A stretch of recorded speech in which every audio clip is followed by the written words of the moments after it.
जब तुम किसी देवी देवता की जय जयकार करते हो, अगर मैं कहूं बाबा हनुमान जी की, तो आप क्या बोलोगे?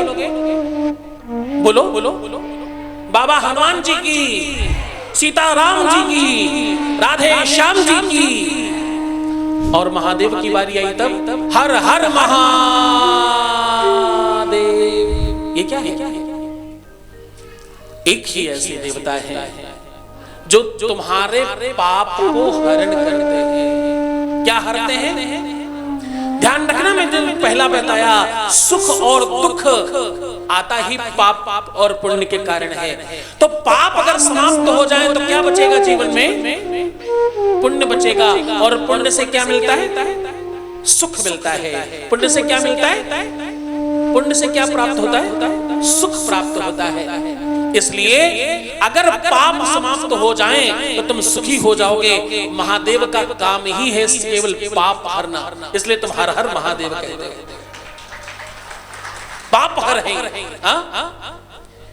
पूरे के पूरे विश्व के सारे ग्रंथों में एक ही मंत्र है पाप हरण का।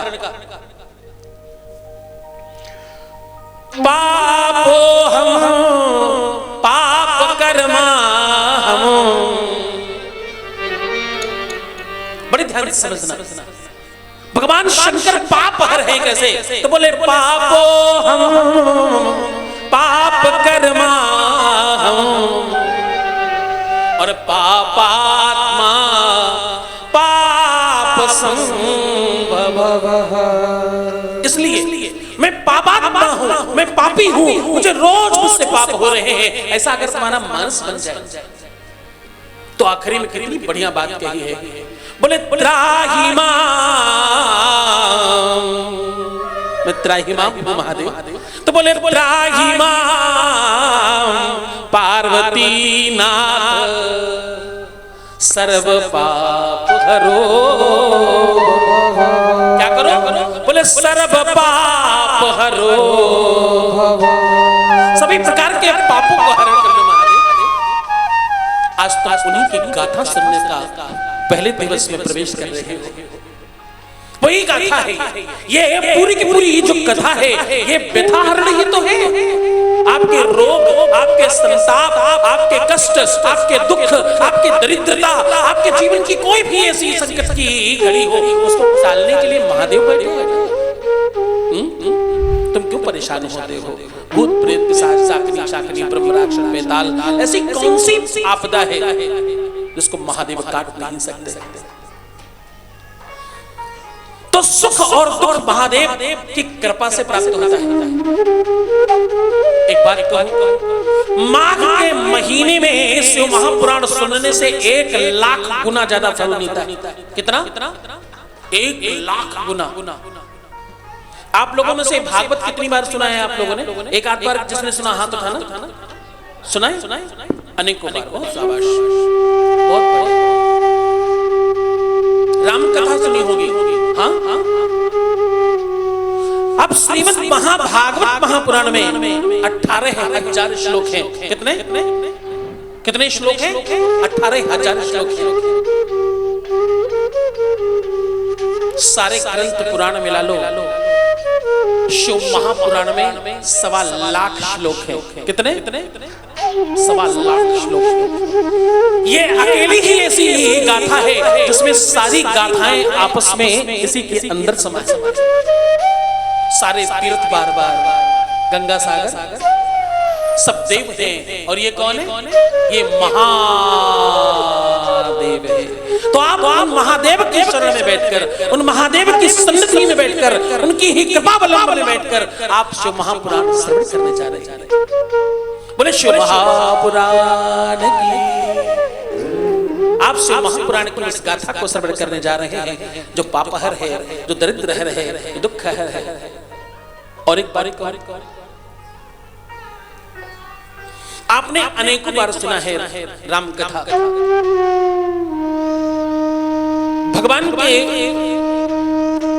भगवान राम के पुत्र का मंदिर कहां है बताइए?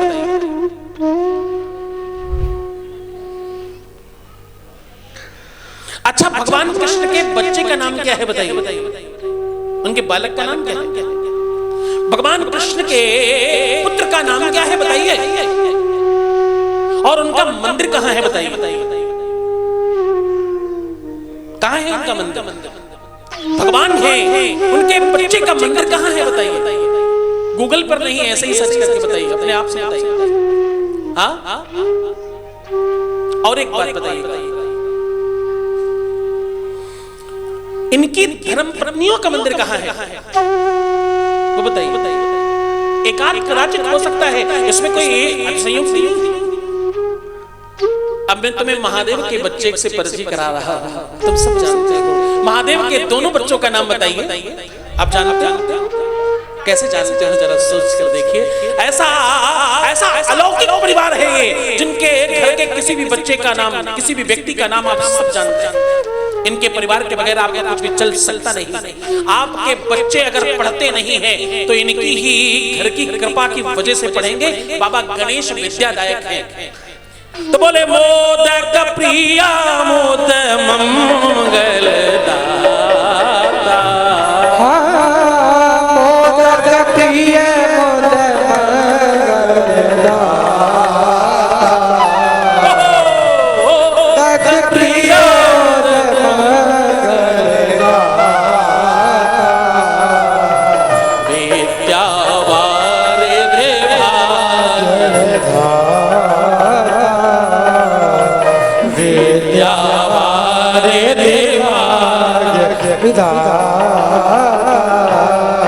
वो विद्या के वारिद हैं, विद्या के ही प्रदाता है, और नाम है उनका गणेश।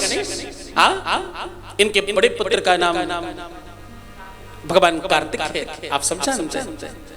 और जब संसार पर आपदा आती है तो संसार किधर भागता है? देवताओं की तरफ। और जब देवताओं पर आपदा आती है तो वो कहां भागता है?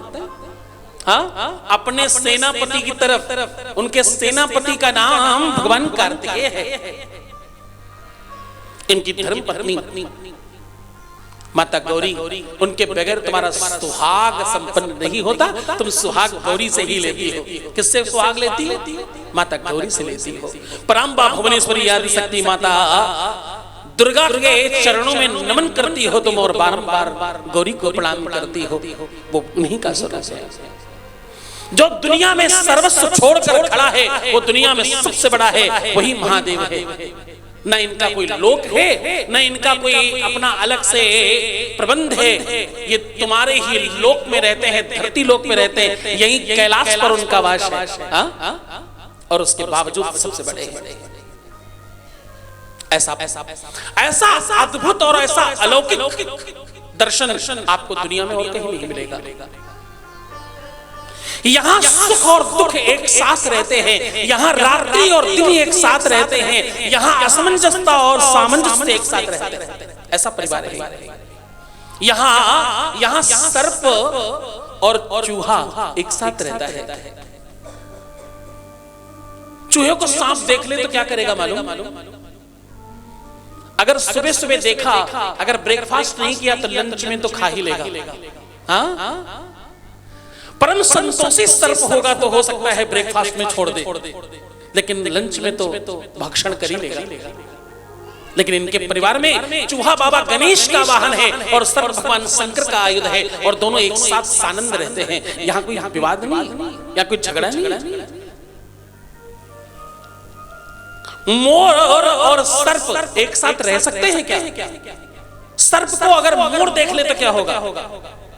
दोपहर के लंच में छूट जाए तो सांझ के डिनर में निपट ही जाएगा। हाँ, शाम को खा लेगा। हमारे आश्रम में बहुत मोर है। शांत रहते हैं, एक ही स्थान। ये अच्छा है, ये बुरा है, ये काला है, ये नीला है, ये फलाना है, ये झगड़ालू है, ये ऐसा है, उन्होंने ऐसा कह दिया, उन्होंने वैसा कह दिया। ऐसा कहने वालों महादेव के चरणों में नमन करो और इसका दर्शन करो जो मैं कह रहा हूं। यहाँ सांप और चूहा, यहाँ सर्प और मोर एक साथ रहते हैं। इतना ही नहीं, यहाँ मोर और बैल भी एक साथ रहता है। हाँ, मोर भगवान कार्तिकेय का वाहन है और नंदी सर भगवान शंकर के वाहन, दोनों एक साथ रहते हैं। सानंद रहते नहीं, सानंद रहते, एक साथ रहते।